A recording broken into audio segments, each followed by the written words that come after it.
Salut à tous, c'est Nico et bienvenue sur la chaîne pour une nouvelle vidéo où on va discuter de ce que Games Workshop vient de dévoiler concernant les règles des Emperor's Children qui semblent malheureusement confirmer les précédents leaks qui m'avaient pas personnellement emballé. Donc on vient d'avoir les articles, ou en tout cas l'article habituel qu'on a avant la sortie d'un nouveau codex. Vous savez que samedi, on pourra précommander la boîte d'armée Emperor's Children avec une bonne sélection des unités du codex plus le codex. Évidemment, il commence à nous parler un petit peu des règles pour essayer de donner l'eau à la bouche. Ça semble confirmer la majeure partie des récents leaks, au moins en termes de règles d'armée et de détachement.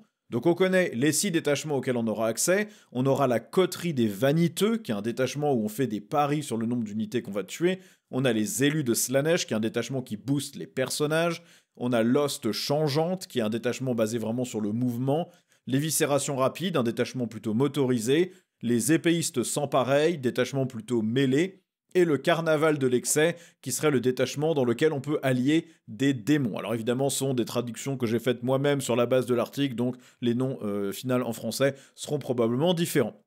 Ça semble aussi confirmer que les démons ne seront vraiment jouables pleinement que dans un seul détachement.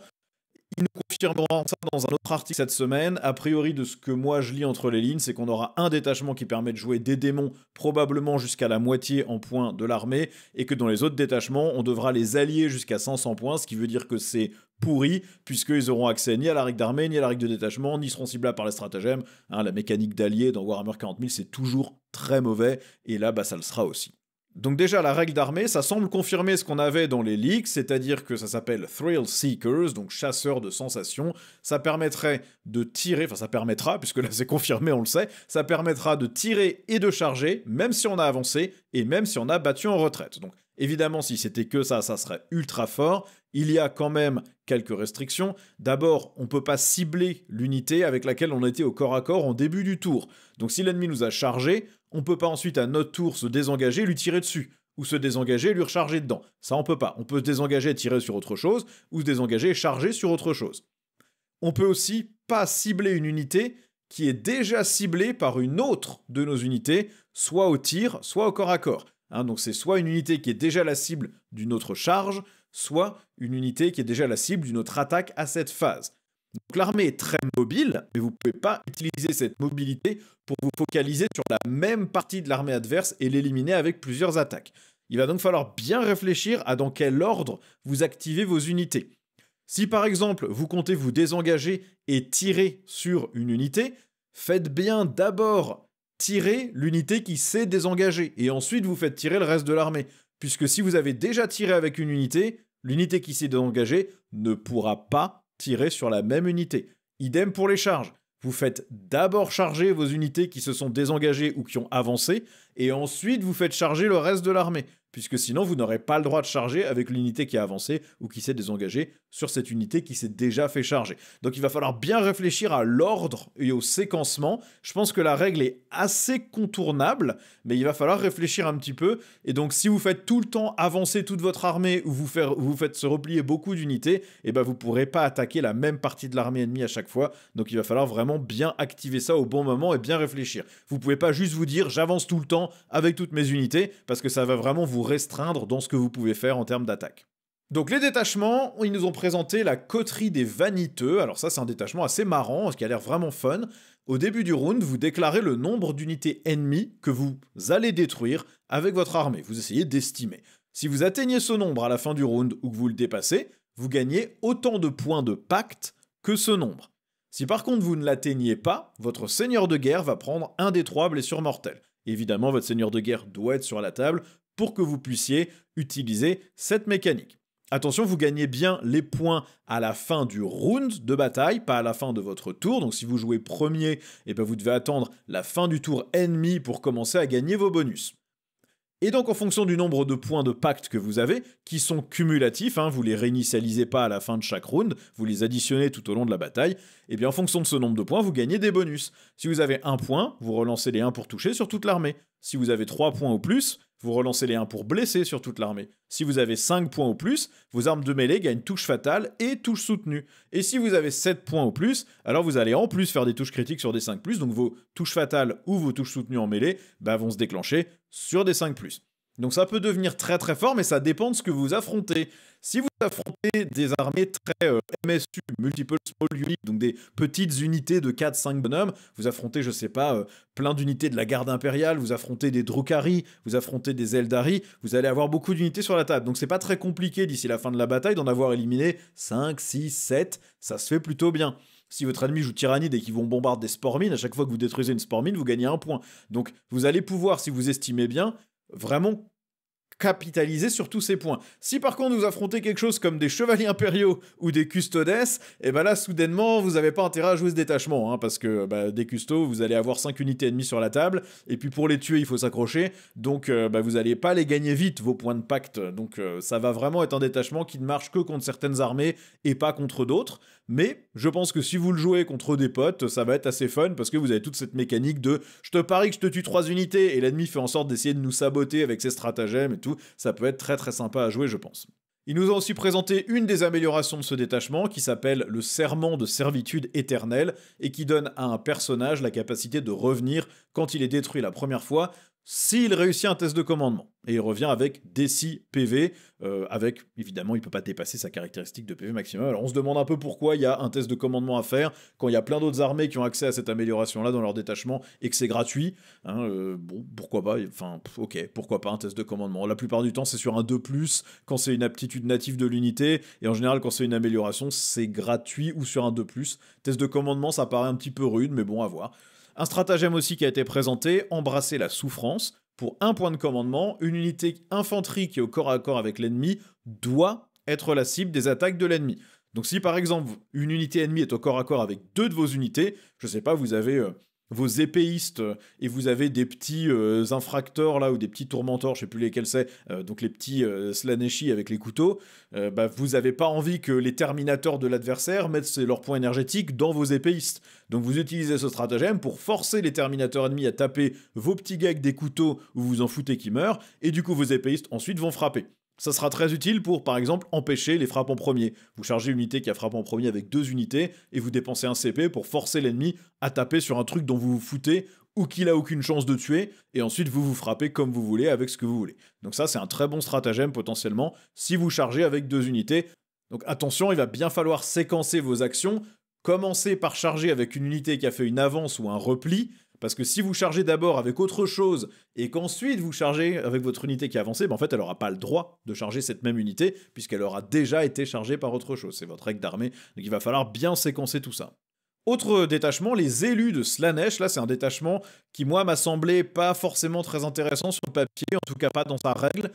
En gros, vos unités personnages, donc pas les modèles personnages, les unités personnages, donc toute unité qui a un personnage attaché, peuvent ignorer les modificateurs au jet de mouvement, enfin au mouvement d'ailleurs tout court, au jet d'avance et au jet de charge. Donc on peut pas les ralentir, hein, les armes qui font -2 en mouvement, -2 à la charge, tout ça, ça marche pas. Les stratagèmes qui réduiraient la charge, ça marche pas non plus. Donc ça, potentiellement, ça peut être bien contre certains types d'armées, type de la garde impériale, type certaines listes tyrannides.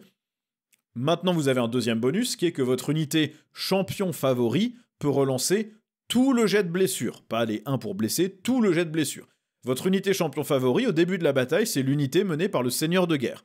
Mais dès qu'une unité personnage a détruit une unité ennemie, alors cette unité devient le champion, et du coup c'est elle qui gagne la relance des blessures à la place de l'ancien champion. Donc potentiellement ça peut être intéressant, mais attention, ça donne bien un boost à une unité qui vient de finir ses attaques. Je viens d'attaquer, je viens de détruire ma cible, à partir de maintenant j'ai la relance des blessures. Et donc ça veut dire que ça s'appliquera qu'à la prochaine fois que je pourrai activer cette unité. Donc si vous avez la chance d'avoir une unité qui a tué quelque chose au tir et qui ensuite va charger, super. Mais si vous avez tué une unité ennemie en ayant chargé, ça veut dire que au tour suivant, l'adversaire qui lui va vous charger, si vous tuez votre unité, vous n'avez plus votre bonus. Et s'il vous tue pas votre unité, alors là vous pourrez riposter avec une relance des blessures. Donc il va falloir bien choisir. Je pense qu'il y a une manière très biaisée de jouer ce détachement, qui est de se dire qu'on se fait une espèce d'énorme étoile de la mort menée par le seigneur de guerre. Il mène une unité, il prend la relance des blessures, on prend pas d'autre unité qui est personnage, et du coup c'est de toute façon tout le temps cette unité qui aura tout le temps la relance des blessures, et donc on donne la relance des blessures à, je sais pas moi, Lucius l'Éternel, plus des épéistes, 6 épéistes, qu'on fout ça dans un Land Raider, et puis c'est plié. Ça peut être une manière de le jouer, mais si vous multipliez les personnages un peu partout, et soudainement, vous allez vous enlever le bonus sur l'unité qui vous intéressait le plus. Donc à voir si c'est vraiment intéressant à jouer. On a 2 stratagèmes déjà de ce détachement. Le premier, c'est mort magnifique. Pour un PC, vous avez un combat en mourant sur 4+, ou sur 3+, si vous ciblez votre unité de champion, donc celle qui a le bonus de relance des blessures. Donc éventuellement, vous avez chargé, vous avez dégommé une unité ennemie, vous avez gagné votre bonus de relance des blessures, l'ennemi vous charge, vous savez que vous allez vous faire saigner, vous dépensez votre CP, sur 3+, chaque figurine pourra taper avec la relance complète des blessures, donc si l'ennemi sait que vous avez ça, peut-être qu'il hésite à venir vous charger. Autre stratagème, la jalousie accrue, ça c'est pour un PC, vous avez +1 en force sur les unités qui ne sont pas votre champion, et ça se déclare juste après que vous veniez d'avoir une unité qui est devenue le champion. Donc potentiellement c'est très fort, puisque ça veut dire que vous attaquez avec une unité, elle devient champion, et là vous lancez le stratagème, et tout le reste de votre armée, en tout cas tout ce qui est mené par un personnage, va gagner +1 en force sur ses attaques, au tir ou au corps à corps. Ça marche sur les 2 phases, et c'est jusqu'à la fin de la phase. Donc imaginons, vous avez votre unité de champion, je sais pas, c'est un champion Noise Marine qui mène des Noise Marines, vous tirez sur des ennemis, vous les détruisez avec ces attaques-là, ensuite vous jetez stratagème, toutes vos attaques auront +1 en force sur toute la phase de tir. Donc ça veut dire que si vous avez une armée avec 3 unités de Noise Marine complètes, et bien chacun de ces Noise Marine aura +1 en force sur toutes ses attaques. Votre Land Raider, il tirera avec des canons laser, force 13, etc., etc. Donc ça peut faire passer des paliers assez violents, hein. Donc ça c'est un stratagème qui peut faire très très mal. Les autres détachements, on a beaucoup moins d'informations dessus. On en a un qui s'appelle Lost Changeant. On sait juste qu'il donnera la relance des avances. Alors ça, bah évidemment, vous avez une armée qui peut avancer et charger, avancer et tirer. Donc relancer le jet d'avance sur toute l'armée tout le temps, c'est pas mal du tout. C'est même très bien. Vous avez un détachement qui s'appelle Éviscération Rapide, qui semble donner un boost aux unités qui débarquent. Alors j'imagine que ça sera un boost peut-être un peu en mode détachement Drukhari, donc peut-être que ça donne lance si on charge, ou que ça donne ignore le couvert si on tire, peut-être, ce genre de truc. Il y a a priori dans les stratagèmes la possibilité de ramener des transports en réserve, donc comme ce qui avait été indiqué dans les leaks, hein, le fait de dire que je prends un transport, à la fin du tour ennemi il revient en réserve et je pourrai le redéployer sur la table après. A priori aussi un stratagème qui permet, comme ils disent, de débarquer en mêlée. Donc à mon avis, c'est un truc qui permettra de charger après avoir débarqué d'un transport qui a bougé. C'est probablement ça. Potentiellement, ça peut être très fort en fonction des boosts et stratagèmes, hein. On l'a vu en Drukhari, sans aucun changement sur les fiches d'unité, juste avoir un détachement qui boostait la mobilité, le fait de pouvoir débarquer d'un véhicule et de charger, ou de débarquer sans se faire tirer dessus en état d'alerte et tout, ça a rendu l'armée beaucoup plus intéressante à jouer et beaucoup plus forte, alors que les fiches d'unité étaient assez moyennes. Donc s'ils donnent ce genre de bonus à des Space Marines, ça peut être très très fort. Et puis on a un autre détachement qui s'appelle Épéiste sans pareil, là encore, une traduction potentiellement hasardeuse. Ça semble booster les unités qui chargent. Le nom de la règle, c'est quelque chose comme maîtrise de l'épée absolue, un truc dans le style. Et donc il est bien possible que ça donne un truc comme une relance de touche, ou une relance des 1 pour toucher, ou quelque chose comme ça quand on a chargé. Tout le détachement semble concentré sur le combat, et a priori il y a une option, stratagème ou amélioration, on sait pas trop, qui permet de faire taper un personnage 2 fois dans la phase de combat. Ce qui veut dire que j'imagine que vous taperiez, vous laissez l'ennemi vous taper, et ensuite vous pourriez retaper une 2e fois. Si c'est comme ça que ça marche, ça peut être potentiellement ultra fort, et surtout si c'est un stratagème, parce que ça voudrait dire que potentiellement on pourra le mettre sur Fulgrim, ou d'autres personnages type Lucius, et ça, en général, ce type de perso, s'il peut taper 2 fois, il y a des chances que ça fasse de la purée. Et enfin, le dernier détachement, c'est le Carnaval de l'excès, qui va être le détachement vraiment axé démon, qui, selon ce que dit Games Workshop, permet d'aligner des démonettes et des gardiens des secrets. Ça ne mentionne pas les autres démons. Donc il va falloir voir si c'est juste ils l'ont écrit comme ça et c'est comme ça, ou si c'est effectivement que les autres démons ne sont pas disponibles dans le détachement, ce qui serait dans le codex, ce qui serait vraiment, vraiment pas terrible. Ça semble, vu la formulation, ça semble aussi indiquer que c'est le seul détachement dans lequel on pourra jouer des démons qui bénéficieront des règles de l'armée, des stratagèmes, etc. Games Workshop a mentionné qu'un autre article précisera comment les démons fonctionnent. J'espère que les fiches qui seront dans le codex de démons pourront être jouées dans tous les détachements et qu'on ne sera pas obligé d'aller chercher des démons en allié pour tous les autres détachements du codex. Hein, n'oubliez pas qu'en allié, les démons que vous alliez, ils n'auront pas la règle d'armée, ils n'auront pas la règle de détachement, vous ne pourrez pas mettre au personnage des améliorations, vous ne pourrez pas les cibler avec des stratagèmes. Hein, les alliés, généralement, c'est assez nul dans le jeu. C'est pas une mécanique fun, ça s'intègre pas avec vos règles, il y a que quelques armées qui en bénéficient vraiment pour combler un énorme trou au point où vous êtes prêt d'accepter que cette unité ne soit pas du tout synergisée avec le reste de l'armée. J'espère vraiment que c'est pas le cas, mais on verra. Comme le reste des leaks semble confirmer, et j'ai un peu peur que ça soit le cas pour les démons aussi.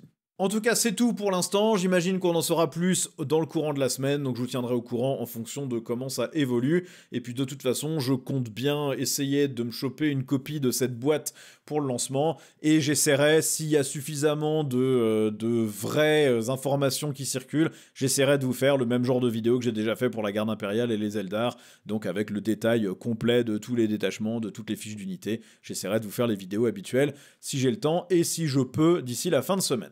Voilà, en tout cas, merci d'avoir regardé ou écouté, et puis je vous dis à la prochaine dans une nouvelle vidéo. Ciao!